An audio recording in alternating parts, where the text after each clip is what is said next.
On today's Locked On Giants podcast, Coach Gene Clemons drops by to give his analysis of the New York Giants draft class. That's coming your way next, here on the Locked On Giants podcast.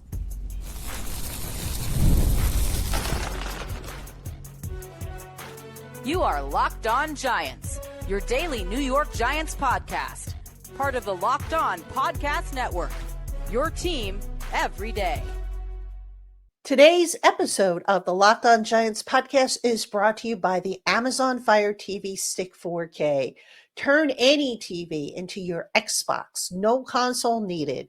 Head to amazon.com/Fire TV Locked On to learn more.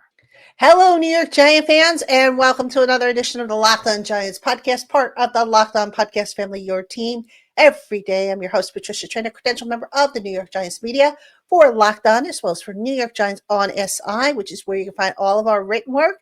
And as always, welcome on into our Blue Crew community members, our everydayers, our newcomers, and everybody in between.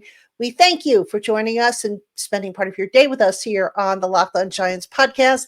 And speaking of New York Giants on SI, you guys asked me for him. He's here. We got him. Coach Gene Clemons is back. He's going to give us his thoughts on the New York Giants class of 2025, including some of these undrafted free agents that the team is linked to. So, Coach Gene, thank you so much for coming on in. Absolutely. Thank you for having me. Always a pleasure to come and lock back in with the Locked On people, and this community has been really awesome to me, even when they don't agree with me and they call me an idiot. Like they do it respectfully.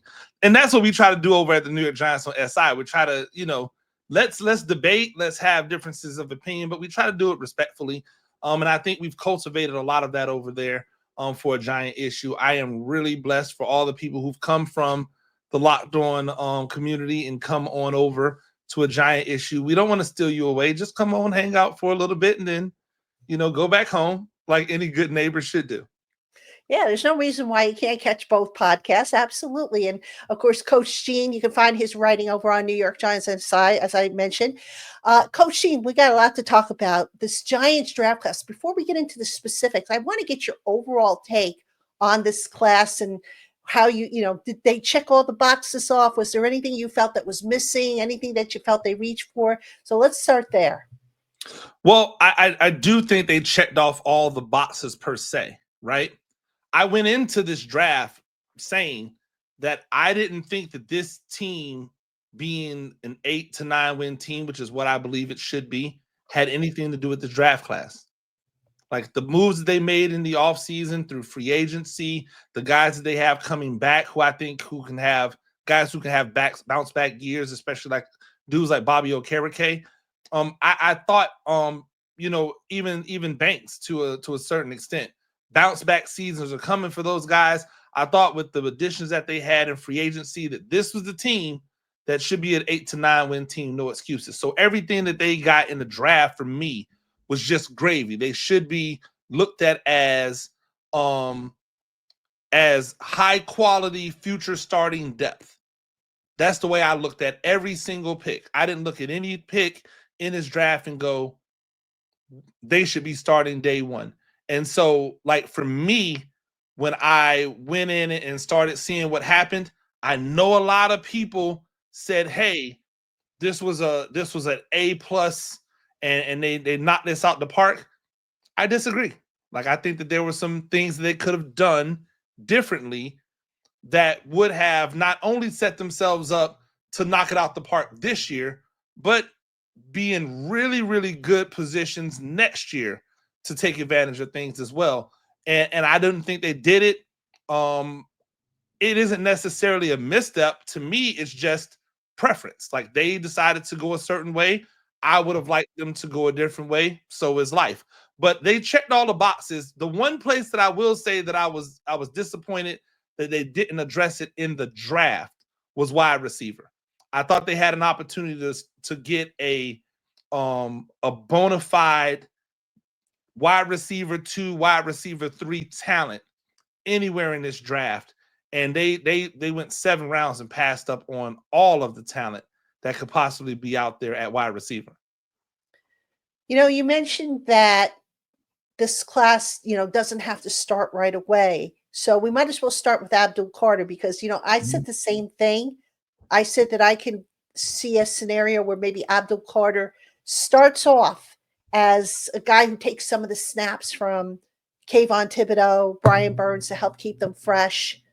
Do you agree with that? Or do you think that Abdul Carter is a guy that they'll find a way to get him on the field as a starter from day one? I think if they're finding a way to get him on the starter as a day one guy, who's he starting over, right? Like if you're telling me that he's a stand-up inside linebacker, then I would tell you there's a reason why he moved to edge rusher, right? Like there's a reason why people move to edge rusher, even if you're thinking about Zach Bond, right? Zach Bond had a great year over in Philadelphia as an interior linebacker, but there was a reason why they moved him to edge rusher. And there's a reason why even with the Philadelphia Eagles, he still does a fair amount of rushing, and blitzings, because that's what he clearly does the best. This idea that Abdul Carter is going to walk in and just replace Kayvon Thibodeau is, to me, it's so disrespectful because Kayvon Thibodeau hasn't been bad. Like he hasn't been bad at all. Not one season for this team has he been bad. You can't sit and look at what someone does and tell me that you want him to produce X. And then when he produces X, tell me, but you don't like the manner in which he produced X. The man had 11 and a half sacks. When was the last time the Giants had a guy get 11 and a half sacks? And somehow people found a way to like demonize it or belittle it and make it seem, well, it was 7 games versus bad teams. I mean, it was 7 sacks versus bad teams. I'm sorry. What do you think the other really good defensive end and edge rushers get their sacks off of? It's not the good teams. They get their sacks off the bad teams. That's when they get the 2s and the 3s and the 4s. But nobody gets on the elite level defensive ends when they do it. No one's bagging on Myles Garrett for getting a bunch of sacks versus some dog teams that he plays over there, outside of his division. So why was a guy like Kayvon Thibodeau doing it? It's because they don't like him, right? It's because he rubs some people the wrong way. And that's a stupid reason to discount a talent like Kayvon Thibodeau, who just turned 24 years old, is still ascending to the prime, and you're ready to leave him out in the pasture for a guy who essentially does the exact same type of stuff as Kayvon Thibodeau does, right? Still has to get better against the run. Only has 1 year of elite level production as an edge rusher in his entire collegiate career. And that one season is supposed to equate to him being the next Lawrence Taylor. Like, people are tripping out here. And I said it, that I don't think he's going to be able to take either one of those guys' jobs. And so then my question just becomes, well, where do you put him at? And the answer is simple. You already alluded to it. I've talked about it on my podcast. It's to use him all over the place as a spell guy, as a situational pass rusher, but he's not going to be on the field with Thibodeau and Burns, with all 3 of them with their hands in the dirt, because all 3 of them are edge rushers. They're not real defensive ends. They're edge rushers. You're not going to put them inside versus a guard and a tackle and tell them to have to rush have to rush with their hand in the dirt through the B gap. You're going to stand Abdul Carter up as a linebacker, and you're going to blitz him on the interior if you want to do that. But that's not the same as having all of them with their hands in the dirt. So I think Abdul Carter could have a great rookie season without ever starting. But this idea he's just going to come in and automatically Kayvon Thibodeau is number 2. A lot of people out there tripping. Okay, interesting perspective. I mean, they're going to get him on the field. Let's be clear about that. He's not going to sit on the bench like the next, their other number 1 pick, Jaxson Dart, who, is going to sit and he's going to be groomed behind Russell Wilson, behind Jameis Winston. So let's talk about Dart. Did you like that pick for the Giants? And where does Dart need to really get better before you trust him to get on the field and lead an offense? Well, PT is it's not about where he needs to get better. It's not about him not being a good enough quarterback to be a starter in this league. It's, does he elevate anything? Does he change the dynamic from anything else? People were saying that, oh, well, Brian Daboll got his guy. He got the guy that he stamped, the guy that he really wanted. You know who else Brian Daboll really wanted? His defensive coordinator. How did that work out? Like sometimes you have to protect the coach from the coach. Sometimes you have to protect the coach from the coach. Not every coach is good at picking groceries. So if Jaxson Dart is his guy, and I'm asking you, PT, if Jaxson Dart is his guy, and Jaxson Dart just spent 4 years in college, 3 years starting at Ole Miss, why does he need to sit? What is the grooming process? Why does he need more time? He just played, and this is what everyone's telling me, he just played at the highest level of college versus the best competition, and now he needs to sit down and learn and be groomed? No, if he's really that guy, a guy that you give up not one, but 2 premium top 100 picks for, then he should be a guy that you're comfortable with putting out there right now. But they won't do that, because if he fails, then everybody looks like a failure, right? So let's try to prolong it. Let's go with the veterans and put the veterans out there and let them cook. And if it goes wrong, well, then maybe people will give us more time because we have a rookie that we're bringing in and we're grooming. But the truth is at his age and how much football he played in college, he shouldn't need to come in and sit. He should be ready to play right now. But that's why I look at the pick and go, is this really the dude, or is this just a dude? And I won't know that answer until I see him play. Yeah, but Jordan Love sat, Patrick Mahomes sat. I mean, is there, people say it's the speed of the game, that a quarterback needs to get used to the speed of the game, like any player needs to get used to the speed of the game. They need to get used to the coverages. Jaxson Dart, the offense he played in was, supposedly a one-read offense. So, I mean, could that be behind this notion that he has to sit? So then tell me, what was the love for Jaxson Dart then? For the future. No, but what was the love for him? Why was it worth it with the pick? If he is so raw and he didn't play in a system that allowed him to be able to translate to the NFL, then what were they in love with about him?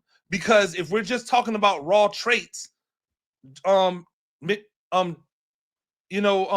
like Jalen Milroe is an infinitely better talent than he is, if we're just talking about physical traits, right? And needs some time to be groomed. Why take 2 third-round picks, put them out there and sacrifice them, and then move up back into the first round for a guy that still needs to learn and become? The difference between Jaxson Dart and Patrick Mahomes. Patrick Mahomes played in a Big 12 in an offense that is not running in the NFL at all. He did a lot of stuff at Texas Tech that would get you killed in the NFL. He had to come see it, know what it's supposed to look like. But it really did he really need 1 year? Did he really need 1 year? Love, he's the best. Excuse me. Patrick Mahomes is the best quarterback we've seen. Talent. He's the best we've seen. Did he really need to sit a year? With Love came from Utah State. So we're not even talking about a program that is used to breaking out quarterback talent. He played in an offense that was a very college type of offense. He had a lot of warts that he needed to sit down. He didn't sit down for 1 year. He sat down for multiple years, right? And he learned the game for multiple years. That's different. Jaxson Dart played in the SEC which everybody will tell you without a doubt is only a half a step away, right? When you're talking about athleticism and speed of the game, the SEC is as close to NFL as you're getting. So why does this guy, who everybody is telling us is this super great talent that's an ultra athlete and super competitive and all of these things, why does he need to sit? Why does he need to learn? Why can't he come in and be given the keys immediately like a 20-year-old Malik Neighbors was? Malik Neighbors was 20. They just said, you're the number one. And then they threw him a million balls, right? He was the number one. When Jameis Winston came in as the number one, they dropped him in there and said, go play football right now. He was 20 years old. How old is Jaxson Dart? I think 24. How long are we going to wait? I don't even know if he's that old. He might just be 22, 23. But like, how long are we going to wait for him to get where he's supposed to get before we're like, what's the holdup? To me, if you think he's the guy, prove it. Have an open competition. Give me Jaxson Dart. Give me Russell Wilson. Throw Jameis Winston in there as well. And you know what might actually happen? Jaxson Dart might lose that competition. Now you look undermined. So instead of looking undermined, just go, hey, he's not right now. We're going to just gift Russell Wilson his job, even though he hasn't played in anything that makes you say he should just be gifted a job. We're just going to gift him the job. And then when he screws it up, we're either going to put Jameis Winston in or we're going to then put Dart in. It just seems weird to me. Like, you don't do that with a guy that you think is the man. You think is going to be your long-term option. If you really think he's the man, give him a chance to go out there and compete. Wow, that was some argument there for a competition. Actually, quite honestly, a competition never hurt anybody. So, in that regard, I mean, when Daniel Jones was here, I was screaming they should have competitions because, why should jobs be handed to anybody? So I kind of see your perspective. But Coach Dable has said pretty much that he's going to sit this year. He's going to groom. He's going to learn. Yes. So there must be something they're seeing them.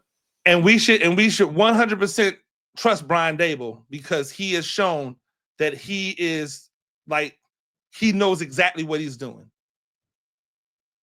Right? We should 100% believe that Brian Dable knows what he's doing. Right? Because that's all I'm hearing. And by the way, PT, all I'm doing is echoing all the stuff that I've heard content creators and different fans say in support of this regime and what they did in the draft. Well, we got to trust Brian Dable because he's the quarterback whisperer and he finally has his guy. So you're telling me as a high school football coach, I get to go and pick the rising ninth grader who has all of the talents that I've ever looked for in a quarterback, only to sit him down and let him learn behind quarterbacks that are seniors who don't have those talents at all?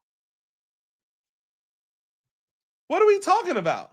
Russell Wilson's 157 years old. He's not going to be out here running QB power or running read options all day. He doesn't just blow by anybody anymore. His athleticism isn't where it used to be, even though it's still okay. Jameis Winston's never been a runner. He's somebody who knows how to escape and pick up a couple yards. Now you've got the thoroughbred sitting on the sideline who is supposedly so good that people like him trying to run defenders over. We know how that worked out for Daniel Jones. Like, what are we talking about? Like, if this dude is the dude, put him out there right now. See what he can do, but we won't. Because if we do and it goes badly, we're gone. And we can be honest about this. Like, it's okay to be honest and still say, hey, we have hope. I came into this saying they're an 8 to 9 win team, PT. They're an 8 to 9 win team. If they don't do 8 to 9 wins, it's an underachievement, regardless of what the rookies do. So if Jaxson Dart needs to sit, he needs to sit. But let's not act as if they went out there and got the best quarterback in the draft and they're just choosing to put him down and let him sit for a year, because that's not what they did. They took a developmental quarterback. They're hoping that it works out. They're trying to sell him as if he was the best, as if he was the second best quarterback in the draft. I don't believe he was. Okay. Again, very passionate argument. That's what I love about you, Gene. When you have a thought, an opinion, you come at it. I love it. I love how you come at it. Save some of that though, because we still got a lot more to talk about. We're going to talk about day 2's draft pick right after this. Giant fans, don't go anywhere. Hey, Giant fans, there's nothing like the atmosphere of an NBA playoff game. Every bucket, every defensive stop, every moment feels huge. It's electric in the arena, and with Game Time, you can be part of it without the stress of last-minute ticket hunting. Game Time makes it fast and easy to get playoff tickets, even when the demand is sky high. Prices on the app actually go down as tip-off gets closer, and their last-minute deals can save you up to 60%. Game Time's all-in pricing means no surprise fees at checkout. What you see is what you pay. Whether you're looking for tickets to sports events, theater, comedy, concerts, or whatever, Game Time has you covered. So go on and take the guesswork out of buying tickets with Game Time. Download the Game Time app, create an account, and use the promo code LOCKEDONNFL to get $20 off your first purchase. Terms apply. Again, create an account and redeem the promo code LOCKEDONNFL for $20 off your first purchase. Download Game Time today. Last minute tickets, lowest prices, guaranteed. All right, Giant fans, welcome back to Locked On Giants. I'm your host, Patricia Traina, joined by Coach Gene Clemons. And Coach, I hope you still got some energy left because we got a lot more draft stuff, prospects to talk about here for the New York Giants. And let's kick it off with the day 2 selection now. Because the Giants made the trade, they only had one day 2 selection, Darius Alexander. I really liked that pick. I got to be honest with you. That pick, I was like, I thought it was one of the most underrated picks of the Giants draft class. What's your take on Darius Alexander? I like the pick. I don't think they had any other choice but the pick, because when they picked Darius Alexander, a lot of the other guys who could have possibly been picks in round 2, they were gone, right? There was a big move on defensive tackles. We knew it was going to happen. A lot of DTs being taken in the first and second round. Darius Alexander was a late bloomer. That's one of the things that I will say about him that I really liked. It took him a little bit to kind of find his way, but he really turned into a guy who I believe can be a really nice run defender for this team. Here's the problem. People are looking at him like he's a pass rusher. I don't know what they're looking at. Like, he's not a pass rusher. Pass rushers get results, right? And he doesn't get results as a pass rusher. He's a really good rock'em sock'em robot inside that knows how to punch a dude in the chest and move him into the backfield. He can move his feet, make tackles. Like, he's really great at that. There's no reason to turn him into something else. You know why? Because they've got people to play that position and rush the passer. So he should be able to come in day 1 and be a run stopper for this defense. I like the fact that he has position flexibility as well. So whether you're running a 30 front and you need him to play that four-eye head up inside move or a 5 technique, or you need him to play a 3 technique in a 40 front, he's going to be able to do it. That's the type of game he's there for. But he is a run defender, ladies and gentlemen. He's not a pass rusher. Don't turn guys who are not pass rushers into pass rushers, because then you're just disappointed when they don't get sacks. If you enjoy what they do well and stop trying to get them to do things that they don't do well, then you're not disappointed. And if you are looking for somebody to help stop the run, which this team needs way more than pass rushing, they need somebody to help stop the run. I promise you, if they stop the run, they've got enough talent to rush the passer. I 100% believe it. If they stop the run, they've got enough talent to rush the passer. So this young man, Alexander, can come in and be a run stuffer immediately. He's got all that type of juice. He's older. He shouldn't have to be groomed. He should be able to hit the ground and be a rotational person from day one. I'm looking forward to seeing him play because I want to see offensive linemen's heads getting snapped back when he like punches them in the chest. It's impressive to watch. Like he's got long arms and they're like go-go gadget arms, but like it really does feel like Rock'em Sock'em Robots. Like he just punches the arm out there and then boom, a head snaps back. I love watching film on Alexander. I think he's going to be really good, but he's a run stopper, and we should be clear about that. By the way, I love these references to my childhood. You're talking about Rock'em Sock'em Robots and Inspector Gadget, and I'm like, oh my gosh, I'm old enough to remember all that stuff. So that's a nice little trip down memory lane. Gene, you know, Dexter Lawrence hasn't had a solid running mate besides him since Leonard Williams was traded. Can Darius Alexander be that guy? I don't think he has the same versatility as Leonard Williams. So that's hard to put Leonard Williams on him because Leonard Williams left New York and still is playing at a Pro Bowl level, right? Like it's hard to put that on him because Leonard Williams has double-digit sack seasons. And I don't think Darius Alexander is ever going to have a double-digit sack season. I would be surprised if he ever has a 6-sack season. That's just not what he does. That's not what he's built to do. I do think he can be a running mate. I just don't know if he could be the type of running mate that gets to go every down with Dexter Lawrence. And maybe I'm wrong because Dexter Lawrence is going to demand a double team, and the edge rushers are so talented that they're gonna get like eyeballs, and then Alexander's going to get a one-on-one matchup, and maybe he can win that. But they brought in guys to be able to do that have already proven that they can do that. So I don't know if you need Darius Alexander to do it. So can he be a nice compliment? Yes. Can he be a running mate like Leonard Williams? I'm not sure that that's in the cards for him. All right. Now, let's talk about the day 3 picks. They had, I believe, 4 picks there. Cam Skattebo, probably one of my favorite picks from day 3. But let me get your overall take on what they did on day 3. What picks did you like? What picks left you scratching your head? And did they get good value there?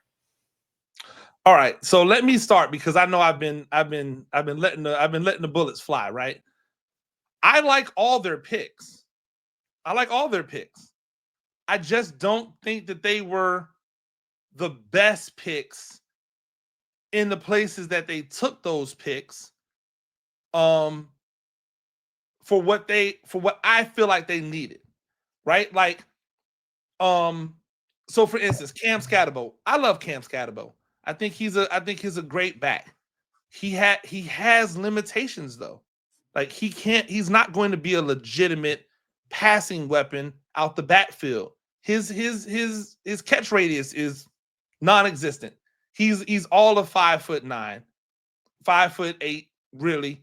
He's 220 pounds. He's a little meatball, bowling ball. Like it's gonna play great as a running back.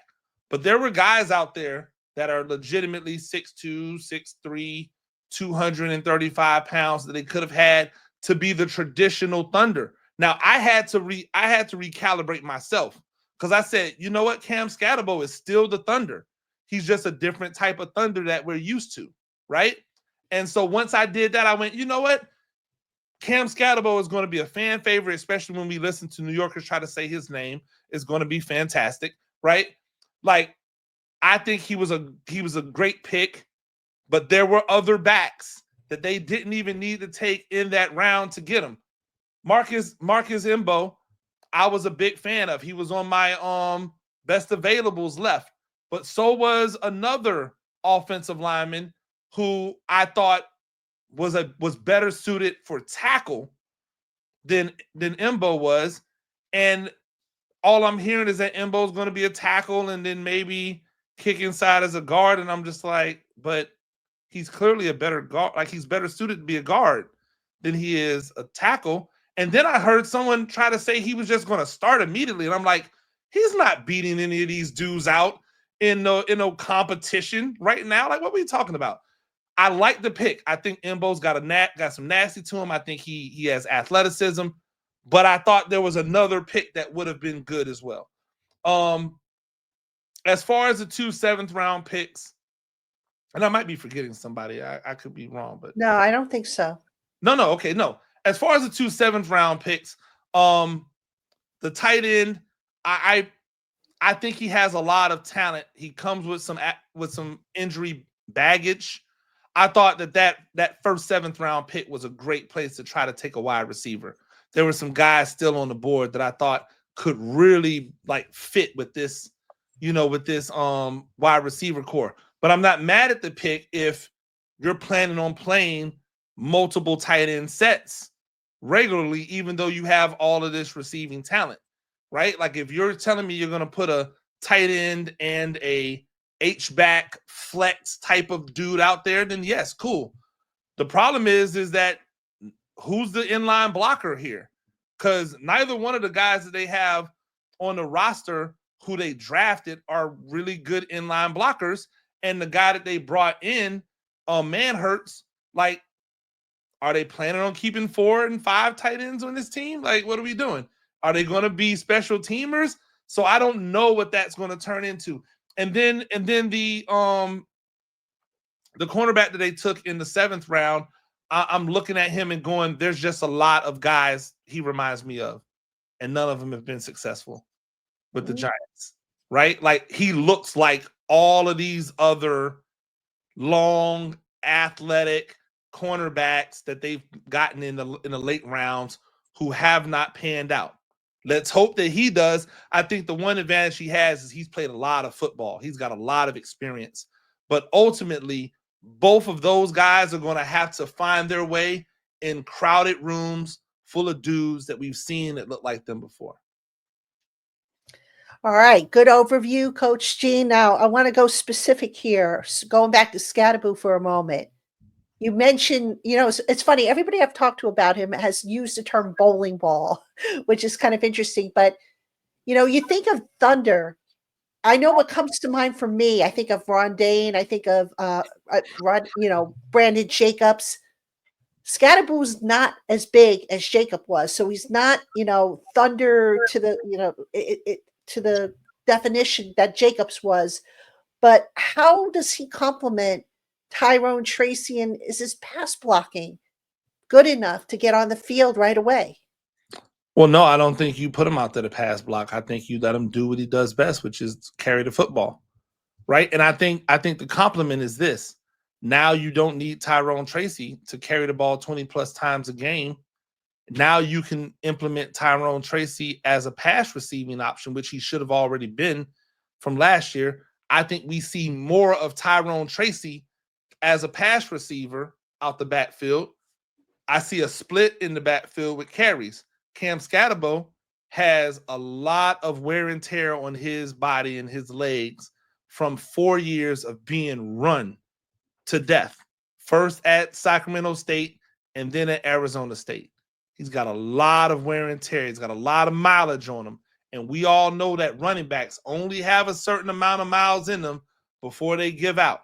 So I think having Cam Skattebo be on a 10 to 14 carry a game, and then you've got Tyrone Tracy on a 10 to 14 carry, but then also have maybe like a 5 targets out of the backfield type of thing.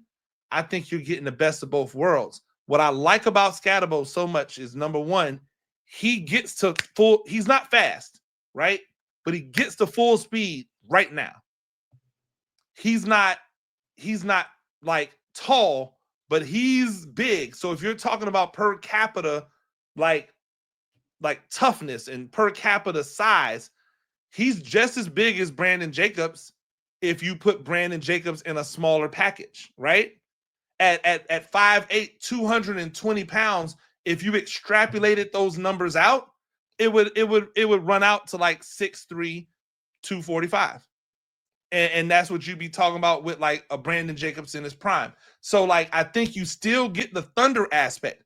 And on top of that, PT, nobody's ever going to see him coming through the line of scrimmage. these 6'5" and 4 and 6 dudes that are all out there, and then all of a sudden this 5'8" wrecking ball just comes out of nowhere and runs at you. He's going to catch offense. He's going to catch linebackers flat-footed. He's going to catch safeties not ready to get down low enough. He's going to break so many tackles. He's going to be so annoying for defenses. I'm really excited about what he's going to be able to do in this offense because I really do think he can complement Tracy well. I just had to change my mindset because I kept thinking big back and I kept thinking tall, right? I kept thinking Damian Martinez and who was out there available, right? I kept thinking Rocket Sanders, who was from South Carolina, who was still out there. I was thinking Ollie Gordon, who was still on the board at that time. Taller guys who have size on them, but the contact balance, the ability to stay on his feet because he's so low to the ground. Cam Skattebo is going to be really good in this offense. I just wonder how much they're going to utilize him. I think it'll be a nice little split. Yeah, I'm curious to see how they use him as well because it's like a new thunder, like you were saying. So, all right. Now I want to circle back to Marcus Bowe, the offensive lineman. Coach Dable said he's going to do some work at tackle, but it seems like a lot of scouting reports say that he's better suited at guard. When you look at him and his film, where do you think is the best fit for him on that offensive line? Once there's an opening. I think that the fit is guard. The best fit is guard, but I think it may be a logjam at guard, right? And so that might be the problem. And it's not even a Van Roten issue. It's what do we do if Evan Neal turns into Himothy at guard, right? Like so many people are ready to get rid of him. And I continue to tell people, these 23 to 24-year-olds, you got to be a little more patient with. But what happens if we put Evan Neal out there at guard and he looks like what he looks like when he doesn't have to chase like super speedy rushers from outside? Because the only issues he really has is when he has to chase these dudes from outside. So now we take that away and he's protected by a tackle and a center.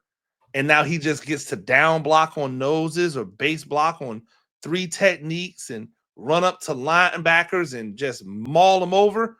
Like, we see what he does in the running game when he's blocking. He's a formidable talent when it comes to that. So if that happens, all right, well then there's the guard. Do we want to pay him, right? Because they didn't pick up his 5th-year option. Do we want to pay him and give him a longer term deal? We don't know. If they don't, who fills that role? Well, it should be Bowe, right? That's what should happen. It should be Marcus and Bowe, and he should be there, and that's the way they should roll. Putting him at tackle, it's like, well, you're going to put him at tackle, and then you're going to see a college tackle every year that you think can be better than him because he's a 6'4", 300-pound offensive lineman whose arms are not long. If he had longer arms, then no one would be even questioning whether or not he can play tackle. The only reason he played tackle in college is because they needed a tackle, and he was their best offensive lineman. But he was clearly a guard. That's where he had his best success at. It was at guard. So, there's a reason why people are looking at Will Campbell, the tackle offensive lineman from LSU, and saying that he might be better suited to play guard. It's because his arms aren't long, and you need longer arms to try to get out here and go gadget these super talented, super bendy edge rushers. I don't know if Mbo's going to be able to do that. I do know he's athletic enough to do it. All right, we are talking with Coach Gene Clemons of a Giant Issue podcast. When we come back, we're going to turn to the undrafted free agents. And Coach Gene has been studying them, so we're going to hear what he has to say about the undrafted free agents. Guys, we should be paying attention to when the rookie minicamp kicks in next weekend. So don't go anywhere, Giant fans. Hey, Giant fans, did you know your Fire TV is also an Xbox? Turn any TV into your gaming and entertainment hub with Fire TV Stick 4K devices. No console required. Just grab your paired controller, subscribe or sign into Xbox Game Pass Ultimate with EA Play included, and you're ready to play. Dive into hundreds of premium titles from EA Sports College Football 25 to Call of Duty Black Ops 6 and Avowed as easily as you stream your favorite TV shows. It's gaming made simple and it's all on your Fire TV. Just think, with Amazon Fire TV Stick, you can take your online gaming with you anywhere.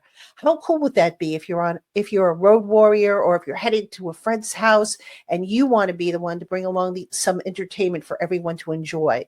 It's gaming on the go made easy with the Amazon Fire TV Stick.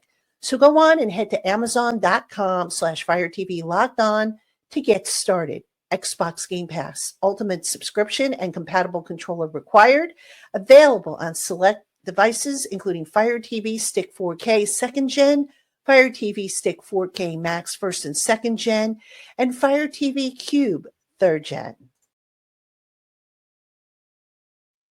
All right, Giant fans, welcome back to Locked On Giants. I'm your host, Patricia Trainer. We've got shows 5 days a week. As I mentioned, the Giants rookie minicamp is coming up.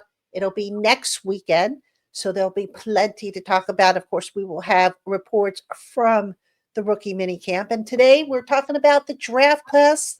We just went through rounds 1, 2, 3, 4, 5, 6, and 7. With Coach Gene Clemons, our special guest. And now we're going to talk about the undrafted free agents. Now, just keep in mind, as we record this, the guys haven't officially signed. They will sign once they come into the facility next weekend for the mini camp. But there have been reports of guys who are intending to sign, and there have been reports of guys who are trying out when they come into East Rutherford next weekend. And Coach Gene, tell us about some of the guys that really intrigue you from the undrafted free agent lot. I think it's really interesting that they decided to go heavy wide receiver with the undrafted free agents. So clearly they saw they needed like receivers. Now, I don't know if they're going heavy receiver because they want a lot of people for Jaxson Dart to be able to throw to. That could be the thing. But also, like, I think I want to hope, because this was such a deep, it wasn't a deep wide receiver 1 class, but it was a deep class of guys who can be complementary wide receivers, wide receiver 2, wide receiver 3s, guys who also might have some special teams upside to them that they just haven't tapped into because they were the man on their college team. A couple wide receivers that I think we should definitely keep looking at. Bo Collins, the wide receiver from Notre Dame. He comes in after spending several years at Clemson, and then he went to Notre Dame for his senior year. Put up good numbers in a run-heavy offense where the quarterback was a runner and not always the greatest passer. I think he has a chance at 6'3", 200 to come in and be a bigger-bodied receiver. He's going to have to get a little bit stronger, a little bit more physical with his hands, but he has great catch radius. I'm looking forward to seeing what he does.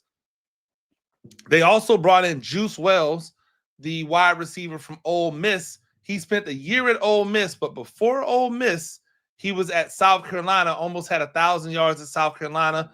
Before South Carolina, he was at an FCS school, a guy who has been productive everywhere that he's gone. Also a guy who has some good size on him, but didn't have the season that I thought he was going to have at Ole Miss, considering that he had such a great quarterback at Ole Miss.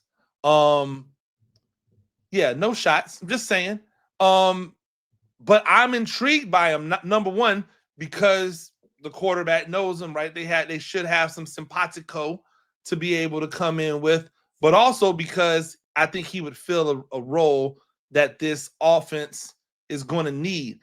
You have to start thinking about who's the successor to Darius Slayton in another couple of years, and who also could possibly give Wan'Dale Robinson a run for his money as the wide receiver, what I believe will be the wide receiver 3 on this team this year, which is what he should have been last year, but for some reason they threw him 140 passes. Like, can these guys come in? I think both of those guys are bigger body receivers who have upside that could be realized on special teams that you might want to see. As far as the other guys, they brought in and excuse me, I'm trying to find a name, but they just signed a safety. We were talking about him earlier, I think, PT. O'Donnell Fortune, excuse me, not a safety, corner. O'Donnell Fortune, who went out and had a fantastic Shrine Bowl. He was all over the place in Shrine Bowl practices. He ended up being a defense MVP, had a fantastic 5-year career for the for South Carolina, if I'm not mistaken. South Carolina Gamecocks, 5-year career. He was just a quality, ho-hum, do his job cornerback who made plays, had a good amount of interceptions, a good amount of pass breakups. He matches what seems to be the type. Like, if we were talking about dating, right? If we were talking about dating, the New York Giants have a type when it comes to cornerbacks. And it's that 6'1", 6 foot, 185 to 190 pounds, slim, athletic dude who has a little toughness to him, maybe a little bit of rust on him. You know what I'm saying? They just seem to like these types of cornerbacks. I will say, like I said about the draft pick, we will see how it works out, but the track record has not been good for this type. It's almost like in the relationship when the person likes somebody that clearly is wrong for them, right? Like why do you like bad boys so much? I don't know why I like bad boys so much, but I like bad boys, right? Like that type of thing. I think that's what we're seeing here. They clearly have a type. We'll see if that type works out. I think the good thing that I will say is that both of those defensive backs, Fortune and his name is eluding me, the 7th round pick. Corey Black? Yes, Corey Black. Corey with a K, by the way. Corey Black. Both of those guys have a lot of experience. And so I want to see both of those guys come in and act like guys who've been playing a lot of football. I don't expect to see them lost. I don't expect them to see them confused or the moment be too big for them. I think they should both come in and be able to comport themselves well. So those are guys that I'm looking at. One of the offensive linemen that I was really interested in, I thought was an interesting pickup for him. Jason Williams, the offensive lineman from Youngstown State. He's a guy who's played a lot of football, team captain. He's a right tackle, but could be a guard. I think he has a lot of talent that he fits the versatility piece that it seems as if the Giants are looking for on their offensive line. So those would be a few names. There's a ton of guys, right? And we'll see how they all shake out. Jermaine Terry, you can read about him when his undrafted free agent profile drops on the New York Giants on SI, along with Jason Williams. Dre Bly's son is actually coming in as a undrafted free agent. Jordan Bly, who's really more one of those smaller, quicker, more elusive types of wide receivers. I don't know if he has a future with the Giants, but I'm really intrigued to watch him because he played at ODU and then he played at Gardner Webb, and he didn't really put up a lot of like any gaudy stats or anything, but he has a fluidity to his game that makes me wonder if he's around better talent, maybe something pops out. It might not be a situation where he makes this team, but it will be a situation where he has an opportunity to make somebody else's team. One more guy that I'm going to say, and this is actually one that's more personal. I've had the luxury, and I think I've told the story on this show that I actually I actually coached Victor Cruz, right? And his year at Bridgeton Academy, up in Bridgeton, Maine, was my first year coaching. And when I first saw him play, I knew that he was a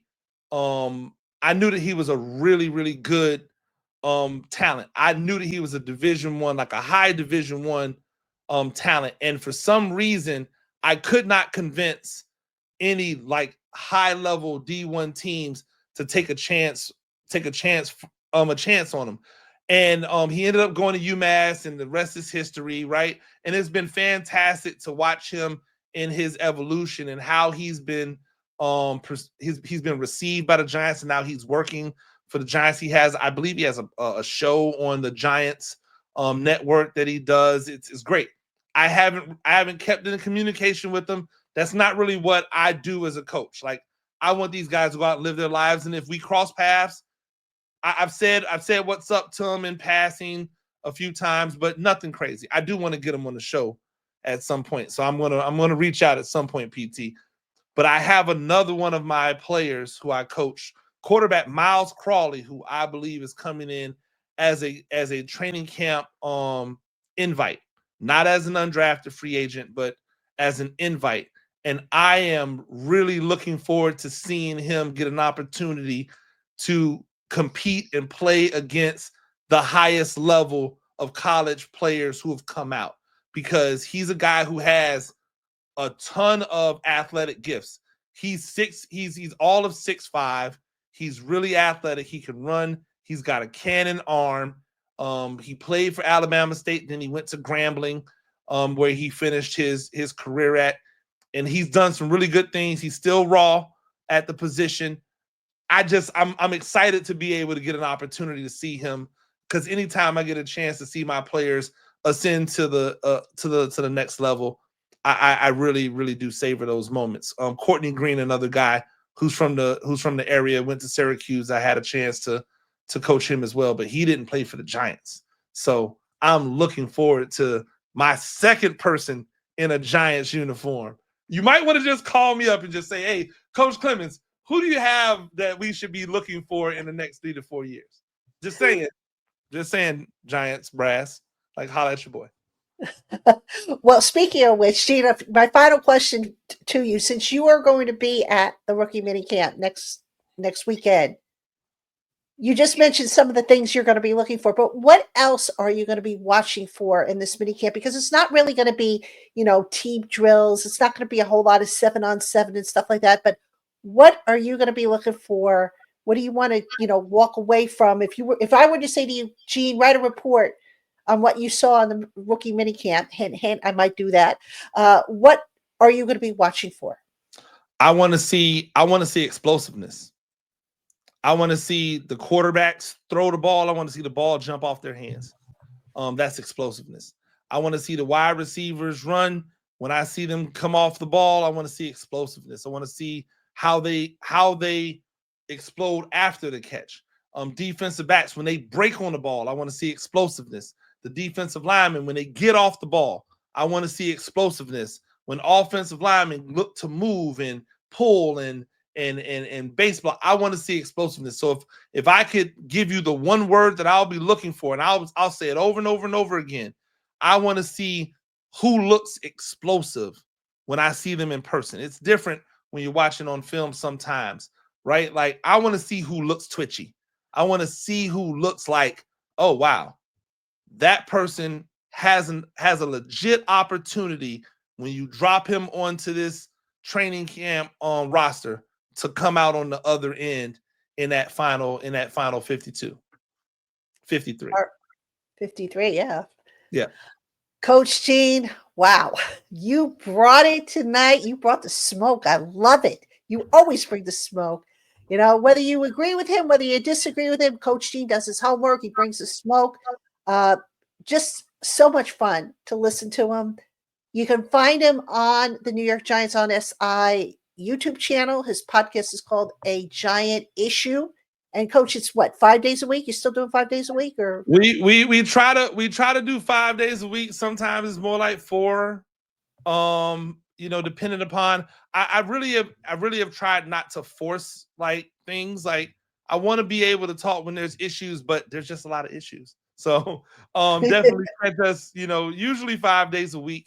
We'll give you something. And I promise to everybody out there, if you're somebody that's catching on, when we hit year 2, because we're already over 100 episodes, but when we hit season 2, when we reset for the start of training camp and officially start season 2, I will have a more locked in schedule where every single time we have a podcast, it's dropping at that time every day. That is my goal for season 2. That is my wish. And also, just so your guys know, so they can help us out, we're trying to get the New York Giants on SI up to 5,000 subs before the start of week 1. Before week 1 of the regular season, we want to have the New York Giants on SI up to 5,000 subs. We know that everybody out there watches. We need them all to subscribe as well.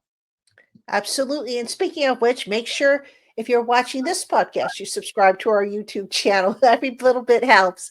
All right, Coach Gene, thank you so much for the time, for the energy, for the smoke. Absolutely love it. It's always a pleasure to have you on. I will see you next week for the minicamp. And Giant fans, make sure you keep it here on the Locked On Giants podcast. We've got more guests coming on. I've got a college coach that I'm going to be talking with about one of the draft picks, so you'll have to tune in for that. I've got a play-by-play guy from one of the schools of the top draft picks. We'll hear from him to see what he has to say about it. So we've got so much going on here on Locked On Giants. Hope you will check it out. And, of course, also check us out on New York Giants on SI, where you can find my stuff, as well as Coach Gene's, as well as the entire group. We got some good stuff coming up for you as well. All right, Giant fans, thanks for tuning in, and we will see you next time.